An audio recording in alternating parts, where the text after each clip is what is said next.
Lorsque vous construisez une checklist afin de suivre les tâches, les activités de votre service comptable ou même de votre direction financière, vous êtes certainement intéressé à l'idée de prévoir des cases à cocher qui vont vous permettre de suivre de manière dynamique les activités de votre service ou de votre direction, de manière à savoir à tout moment les tâches en cours, les tâches non encore terminées. Et c'est ce qu'on va voir dans cette vidéo. Abonne-toi à la chaîne et active les notifications afin de ne rater aucune nouvelle vidéo publiée sur la chaîne. Et c'est parti! Nous allons parler des cases à cocher. C'est un concept très important, surtout si vous êtes amené à effectuer un suivi des activités au sein de votre entreprise, par exemple dans le cadre d'un projet, et vous voulez savoir à tout moment quelles sont les tâches qui sont par exemple terminées, celles qui restent à effectuer, celles qui ont démarré mais sont toujours en cours.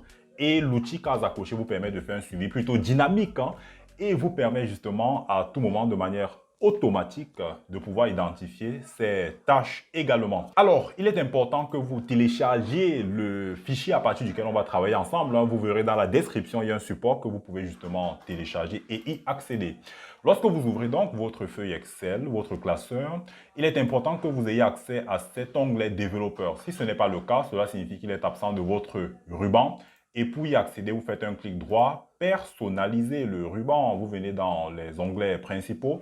Et si là, ce n'est pas coché, vous allez cocher. Ensuite, vous cliquez OK et vous aurez accès à cet onglet. C'est absolument important parce qu'on va se servir des outils de contrôle, notamment les contrôles de formulaire. On va d'ailleurs voir comment insérer un contrôle de formulaire. Vous venez dans Insérer, contrôle de formulaire, vous choisissez celui sur lequel on va travailler, ce sont des cases à cocher. Alors, à ce niveau, vous verrez qu'il est possible de modifier le texte plutôt que d'avoir case à cocher. On peut par exemple mettre comme texte fait, ce qui signifie que lorsqu'une tâche est effectuée, il reviendra à l'utilisateur de cliquer là-dessus pour dire qu'effectivement c'est fait. On va se servir de l'angle de recopie pour traduire la même chose dans les autres cellules. Et là, c'est bien. Donc, on peut par exemple dire que cette opération, elle est faite. On va cliquer sur fait. Ensuite, là, c'est fait. Et là, on peut voir que la première tâche et les deux dernières ne sont pas faites. Les deux que voici sont déjà effectuées. Mais je voudrais quelque chose de beaucoup plus pro que ce qu'on peut observer à l'écran. Je veux quelque chose de beaucoup plus avancé qui me permet en même temps de gérer beaucoup plus facilement mes opérations, de suivre mes tâches beaucoup plus aisément et de manière automatisée. On va justement voir qu'on peut aller plus loin que ce que nous venons de faire présentement. Comment est-ce qu'on va procéder? Dans un premier temps, je voudrais vous montrer que pour chacune des cases à cocher, on peut faire un lien avec une cellule qui va comporter une valeur booléenne, une valeur vraie ou alors une valeur faux. Donc la valeur vraie signifie que la case, elle est cochée. La valeur faux signifie que la case, elle n'est tout simplement pas cochée. Pour comprendre de quoi je suis en train de parler, on va commencer par la première case à cocher. On va faire un clic droit, on vient sur les formats de contrôle.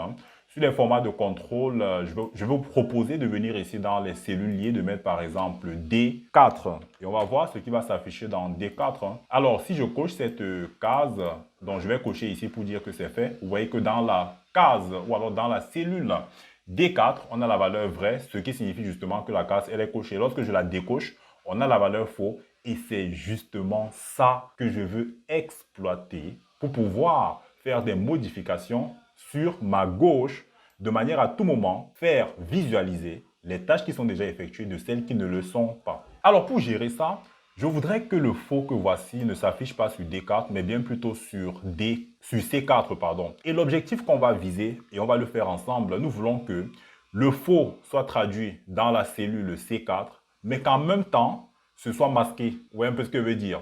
Le faux que voici, on voudrait l'insérer dans C4, mais que visuellement, on ne voit pas ce faux. On va le faire ensemble, ne vous inquiétez pas.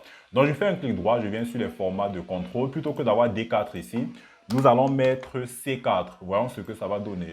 On met C4 et on va donc effacer ça.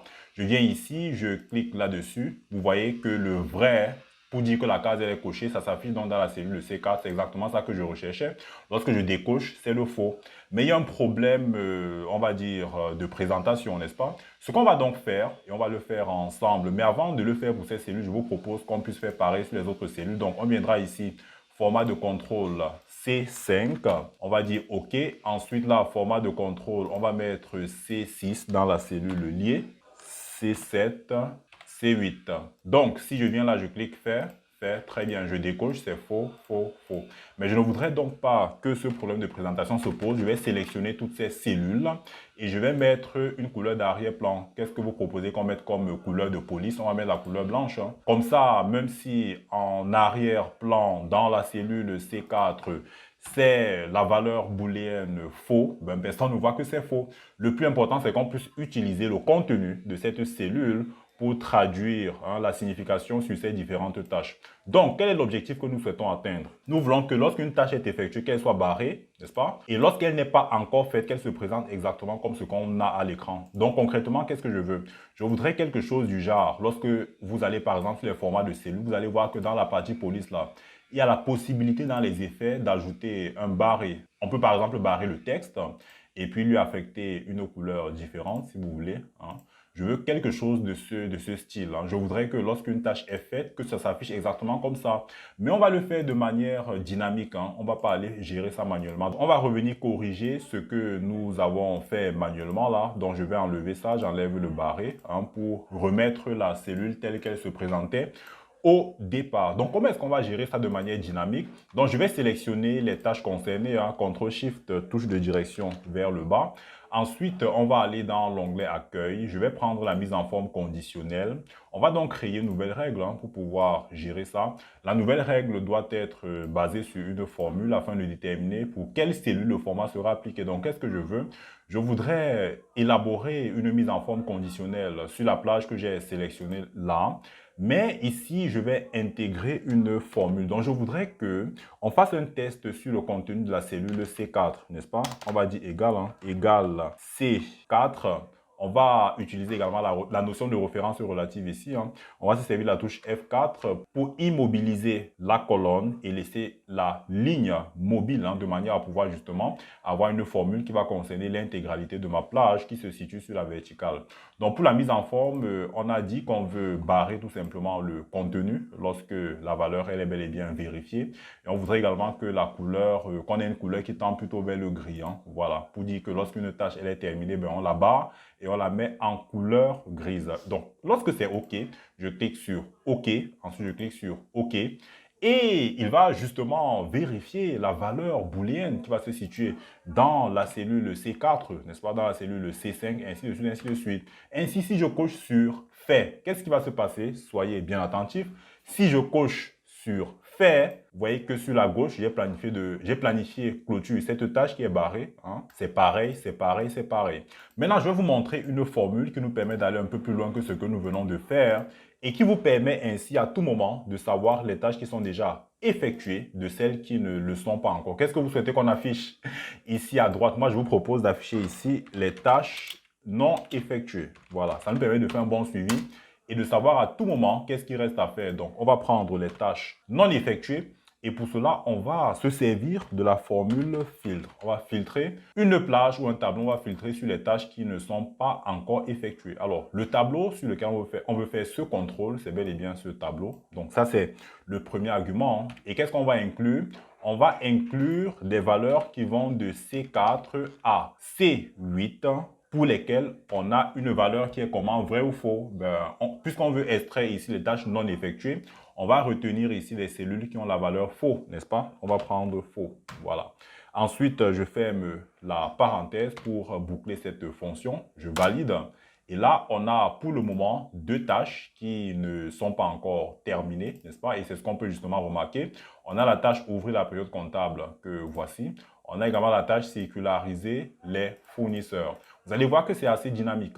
Si je viens ici, je décoche ceci. Vous voyez que ça se met à jour de manière instantanée. Si je coche là, la mise à jour également instantanée. Vous voyez que, en fait, avec cet outil, vous êtes à présent capable de gérer de manière dynamique le suivi des tâches au sein de votre entreprise plutôt que de passer énormément du temps pour identifier manuellement les tâches qui ne sont pas encore effectuées. Merci encore d'avoir regardé cette vidéo jusqu'à la fin. J'espère qu'à présent, tu es un pro des cases à cocher sur Excel. Pour aller plus loin dans ton apprentissage d'Excel, j'ai élaboré un document, un livre blanc, les 10 fonctions Excel à maîtriser en tant que financier, les 10 fonctions Excel qu'il faut absolument connaître si tu es financier. Abonne-toi également à la chaîne et active les notifications afin de ne rater aucune vidéo publiée sur la chaîne Vidéo de Comptable.